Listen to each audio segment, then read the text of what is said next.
व्यापारं विश्वतत्त्वानां वन्दे तद्गुणलब्धये। तत्वाद सूत्र आचार्य उमा स्वामी द्वारा रचित है और इस ग्रंथ में कषाय, पाक, लेश्या सभी चीजों का वर्णन है। तो आज पाक हम सबको पता है, कषाय पता है, लेश्या के ऊपर हम थोड़ी दृष्टि डालेंगे और एक छोटी सी नाटिका के द्वारा हम लेश्या का स्वाध्याय आज करेंगे। तो क्या है ये लेश्या? लेश्या का मतलब होता है जो हमारी आत्मा है उसका स्वभाव। इसका अर्थ है हमारी आत्मा से कर्म लिप्त रहते हैं और हमारे मन के शुभ और अशुभ परिणामों को लेश्या कहते हैं। जैन धर्म के अनुसार 6 प्रकार की लेश्या होती है: कृष्ण, नील, कापोर, तेजो, पद्म और शुक्ल, जिन्हें आप आज बच्चों के रूप में देखेंगे। हमारी आत्मा के जो विचार हैं उन्हें भाव लेश्या कहते हैं और जिन पुद्गलों के द्वारा आत्मा के विचार बदलते हैं उन पुद्गलों को द्रव्य लेश्या कहते हैं। जैन धर्म के अनुसार 3 लेश्या शुभ होती हैं और 3 अशुभ। चलिए अब ज्यादा मैं यहाँ नहीं बताती हूँ, जो नन्हे मुन्ने बच्चे तैयारी करके आए हैं उन्हीं के द्वारा हम देखेंगे आज की नाटिका षट लेश्या।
कषाय आत्मा के भीतरी कालुष परिणामों को ही कषाय कहते हैं।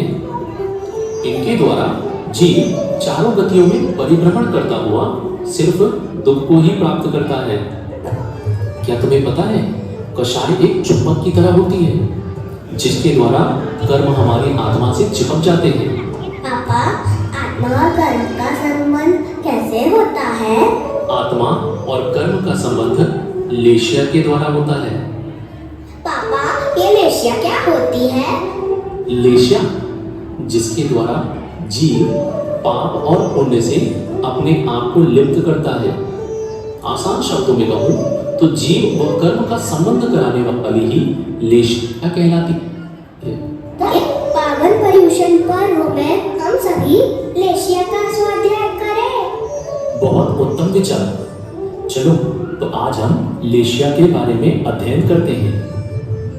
कषाय से अनुरंजित जीव के मन वचन काय की प्रवृत्ति को ही लेश्या कहते हैं।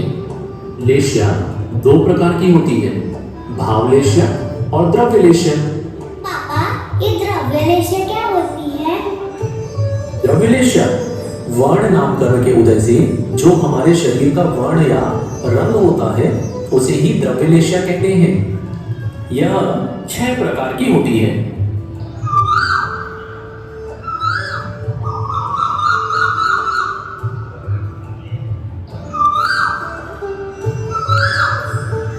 कृष्ण द्रव्य लेश्या, जिसके कारण शरीर का रंग भौरे के समान काला होता है।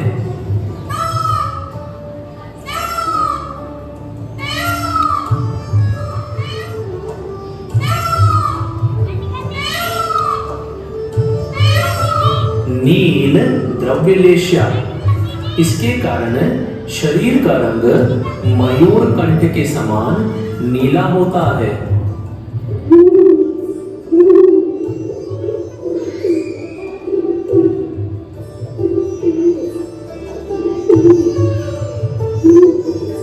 कापोत द्रव्यलेश्या, इसके कारण कबूतर के समान कापोत रंग का शरीर होता है।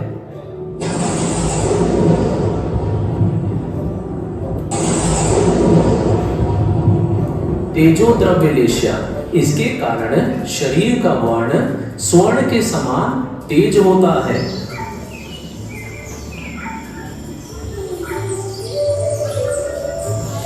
पद्म द्रव्यलेश्या, इसके कारण शरीर का रंग कमल के समान लाल होता है।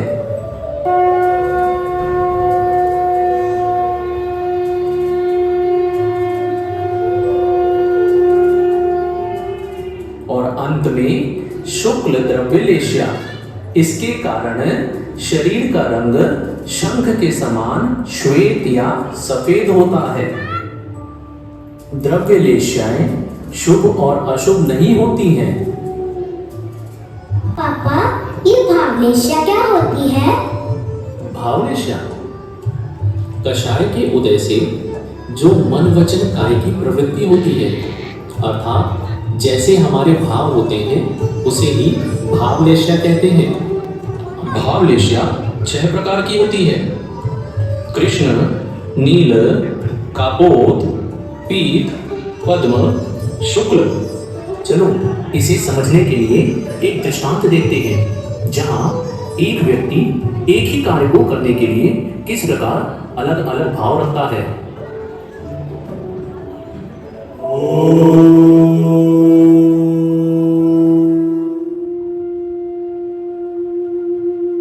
हे प्रभु, 2 दिनों से मैंने कुछ खाया ही नहीं है, बहुत भूख लग रही है, क्या करूं? अरे यह सामने क्या है? यह तो एक आम का वृक्ष दिख रहा है।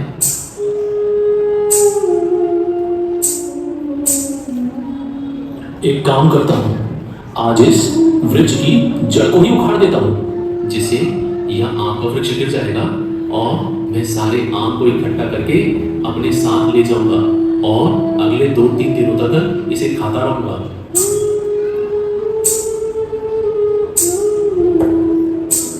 आम खाने के लिए मुझे जड़ काटने की जरूरत नहीं है। एक काम करता हूँ, मैं इसकी बड़ी बड़ी शाखाओं को ही बस काट देता हूँ, जिससे मुझे बहुत सारे आम मिल जाएंगे और मैं उन्हें लेके चला जाऊंगा।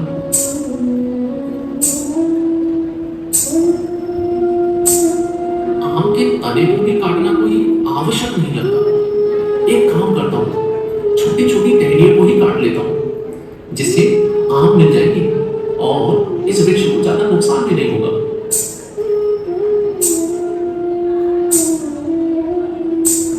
इन टहनियों को तोड़ने से भी मुझे लगता है कोई लाभ नहीं होने वाला है। मैं सिर्फ आम के गुच्छों को ही तोड़ देता हूँ। आम ही तो खाने हैं, वो मुझे मिल जाएगी।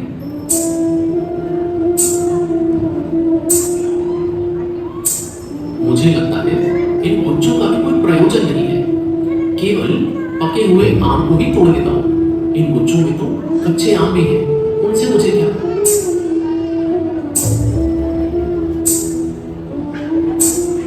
मुझे लगता है मैं आम तोड़ूं ही क्यों?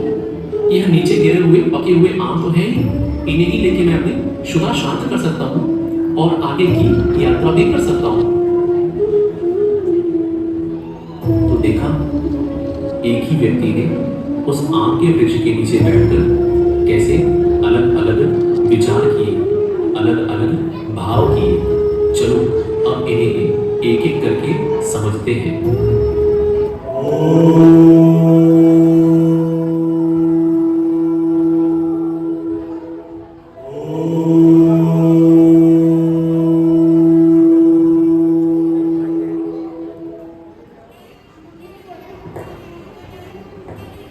मैं तीव्रतम प्रभाव वाली अत्यंत कालुष कृष्णलेश्या हूँ। तीव्रतम कषाय के उदय में जो संक्लेश परिणाम होते हैं वह मेरे कारण ही होते हैं। मेरे कुछ लक्षण हैं: बहुत अधिक क्रोध करना, गैर को ना छोड़ना, सदैव लड़ने का स्वभाव होना, दुष्ट होना, दया अहिंसा धर्म से रहित होना, मायाचारी करना, अत्यंत आलसी या प्रमादी होना, बहुत अधिक लोभ करना, यह सब मेरे ही लक्षण हैं। मैं कृष्ण लेशा कालुष परिणाम वाली हूँ, क्षमा और दया से रहित हूँ, मैं मायाचारी वाली हूँ। बहुत अधिक गुस्सा लड़ने का है किस्सा, लोभ की मैं कृष्णा बढ़ाती हूँ। मैं कृष्ण लेशा कालुष परिणाम वाली हूँ, क्षमा और दया से रहित हूँ, मैं मायाचारी वाली हूँ।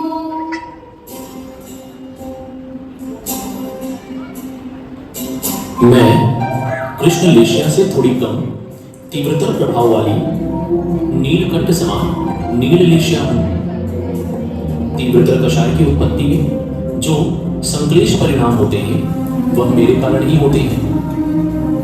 मेरे लक्षण है बहुत अधिक निद्रालु होना, यानी बहुत सोने वाला व्यक्ति, मदिहीन व्यक्ति, मान कषाय से भरा हुआ व्यक्ति, धन धान्य को संग्रह करने वाला अति लोभी, तीव्र लालसा या तृष्णा रखने वाला, विषयों में आसक्त चपल व्यक्ति, दूसरों को ठगने वाला,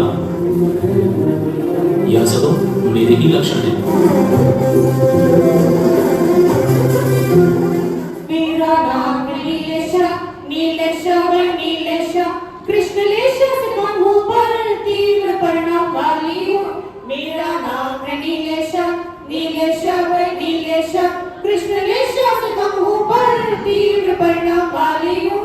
मांग कषाय से सदा भरूं मैं लालच को बढ़ाती हूँ, तीव्र लालसा रखने वाली ठगना ही सिखलाती हूँ। बुद्धि भ्रष्ट करती हूँ मैं कृष्णा को बढ़ाती हूँ।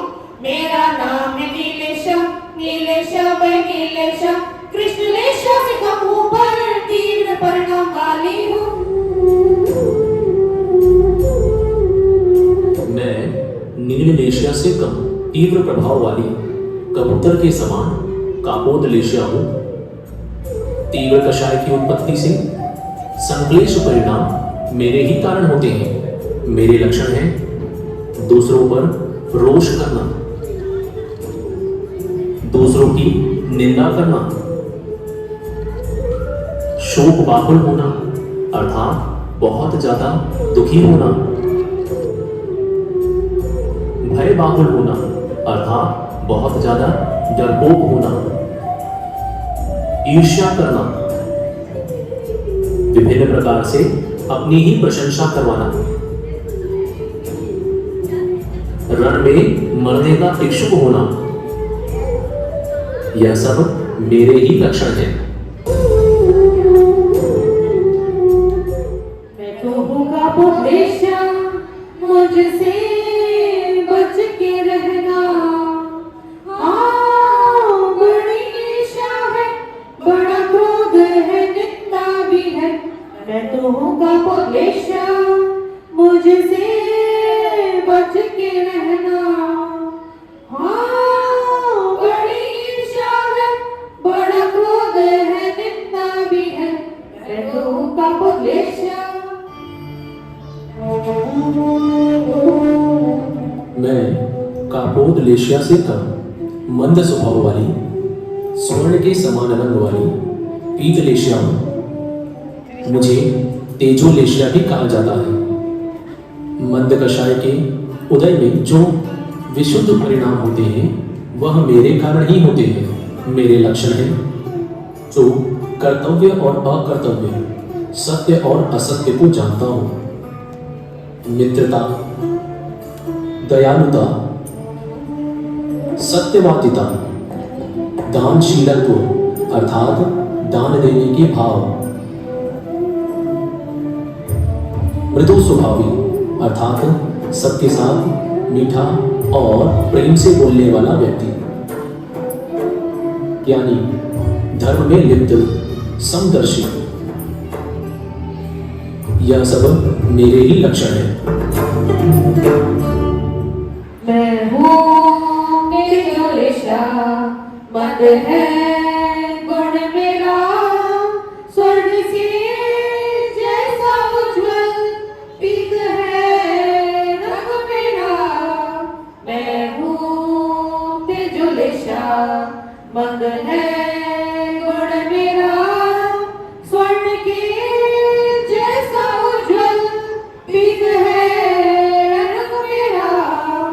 मैं हूँ तेजोलेशा।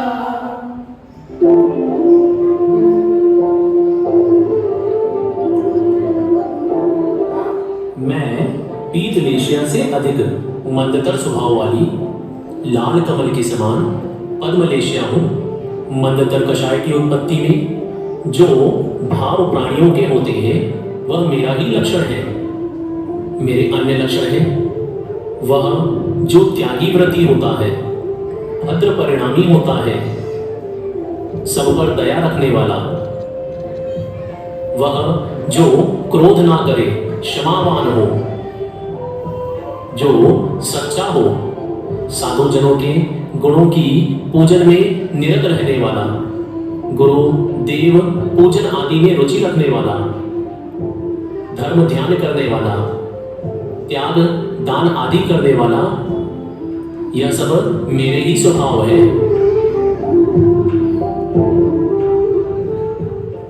पद्मलेशा पद्मलेशा मंदतर स्वभाव वाली पद्मलेशा, पद्मलेशा पद्मलेशा मंदतर स्वभाव वाली पद्मलेशा। मैं भाव रखती हूँ सब पर, क्षमा ही धर्म मेरा। मैं पद्मलेशा, पद्मलेशा पद्मलेशा मंदतर स्वभाव वाली पद्मलेशा, पद्मलेशा पद्मलेशा मंदतर स्वभाव वाली पद्मलेशा।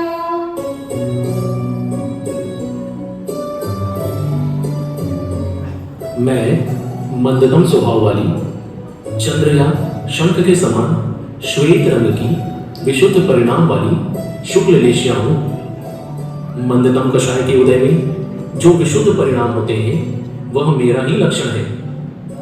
मेरे अन्य लक्षण हैं वह व्यक्ति जो पक्षपात ना करे, जो निदान पूर्वक तप ना करे, अर्थात किसी इच्छा से रहित निस्वार्थ भाव से तप करे,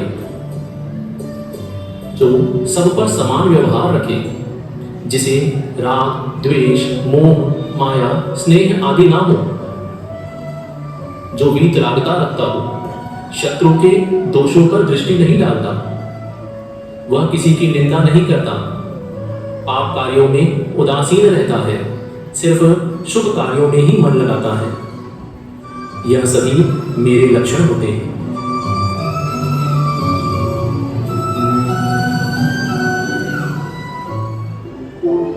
मैं हूँ शुक्ल लेशा वाली, साफ शुद्ध विचार वाली, राग और द्वेष न मुझको भाते, मोह माया निकट न आते। मैं हूँ शुक्ल लेशा वाली, साफ शुद्ध विचार वाली, राग और द्वेष न मुझको भाते, मोह माया निकट न आते। मैं हूँ शुक्ल लेशा वाली। कृष्ण, नील और काकोट ये अशुभ लेशियाएं हैं। यह पहले से चौथे गुण स्थान में पाई जाती हैं। पीत, पद्म और शुक्ल यह शुभ लेशियाएं हैं। पीत और पद्म पहले से 7वें गुण स्थान तक तथा शुक्ल पहले से 13वें गुण स्थान तक के जीवों में पाई जाती है।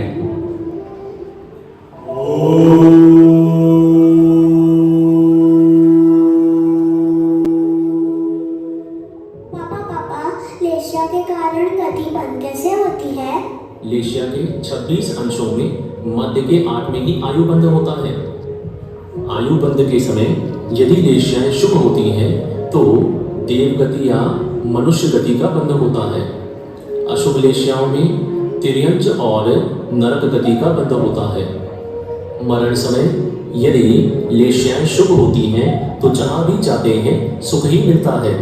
अशुभ लेशिया के साथ मरण होने पर सदैव कठिनाई ही मिलती है, सम्यक दर्शन भी छूट जाता है। अच्छा, अगर किसी ने पहले ही आयोपन कर लिया तो मरण समय की लेशिया का क्या प्रभाव होता है?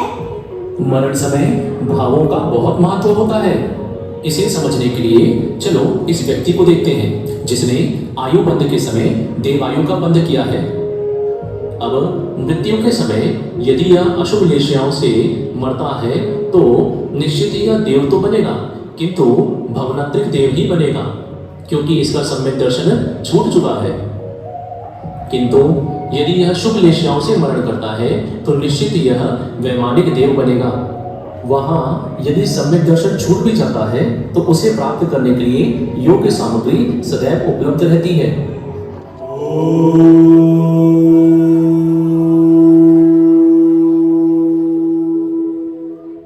पापा, तो क्या ऐसी कोई अवस्था नहीं होती जहाँ लेशिया ना हो? एक अवस्था ऐसी भी है जहां जीव लेशिया से रहित होता है, जहां आशयों से रहित होता है, जिसके कारण वह मुक्त होता है। लेशिया के कारण हमारी आत्मा निश्चित रूप से शुभ अशुभ कर्म का बंध करती है, अतः लेशिया से रहित होना ही ध्यान है। उस ध्यान के द्वारा आत्मा का कल्याण होता है, जिसे अलेशिया परक ध्यान कहते हैं। 13वें गुण स्थानवर्ती मुनि महाराज के लिए भी यह आराधनीय है, वे भी इसकी प्रतीक्षा करते हैं। ऋषभनाथ से लेकर महावीर भगवान तक सभी ने इस ध्यान को लगाया है और वे आज मुक्त हुए हैं। हम भगवान से प्रार्थना करते हैं कि हम भी इस अलेशिया परक ध्यान को ग्रहण कर सकें और इस संसार दशा से मुक्त हो सकें। आज हम सभी को यह दृढ़ निश्चय करना चाहिए कि हम कैसी भी परिस्थिति हो अपने परिणामों को शुभ भावों में ही लगाएंगे, अर्थात हमारी लेशियाओं को शुभ लेशिया ही रखेंगे।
जय जिनेन्द्र।